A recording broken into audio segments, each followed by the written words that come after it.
அது கல்யாணத்துக்கு முன்னாடியே ஒரு மனப்பொருத்தம் ஆகுது.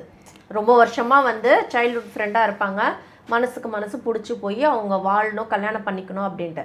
சடனாக எடுத்துகிட்டு போயிட்டு ஒரு ஜாதகம் பார்க்கும்போது இவங்களுடைய ஜாதகம் ஒத்து போகலை, இந்த பொருத்தம் வரல அப்படின்ற ஒரே காரணத்தால் பெற்றோர்கள் வேண்டாம், இந்த ஜாதகம் இந்த மாதிரி பிரச்சனை இருக்கிறதுனால வேண்டாம், எதுக்கு இப்படின்ற மாதிரி இவங்க சைடு இந்த போராட்டம் இருக்கும், இவங்க சைடு என்ன இருக்கும், வலியும் வேதனைகளோட. அதாவது நான் என்ன சொல்ல வரேன், இது மூலமாக நம்மளுடைய சேனல் மூலமாக இந்த ஒரு நேர்காணல் மூலமாக நான் எல்லாருக்கும் சொல்ல வரக்கூடிய ஒரே ஒரு விஷயம் என்னன்னு கேட்டிங்கன்னா, எதுவுமே நம்ம நடத்தலை, நம்மளுடைய கர்மா நம்மளை வந்து நடத்துது.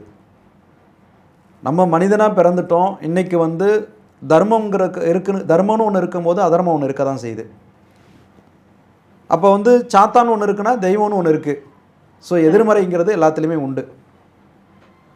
நம்ம புரிஞ்சுக்கிட்டு இந்த வாழ்க்கை நல்லபடியாக வாழணும், இந்த சந்ததி நம்மளுக்கு வந்து நல்லபடியாக தொடரணும், நம்மளுடைய கர்மா சந்ததி பாதிக்கப்படக்கூடாது அப்படிங்கிறதெல்லாம் மனசில் வச்சு, இவ்வளோதான் இந்த நம்மளுடைய கர்ம வினைக்கு இந்த பிறவி இவ்வளோதான் கொடுத்துருக்காரு, இதுதான் இந்த ஜென்மம், இப்படி தான் வாழ்ந்தாகணும்னு ஒரு விதி இருக்குது, வாழுங்கிறேன்.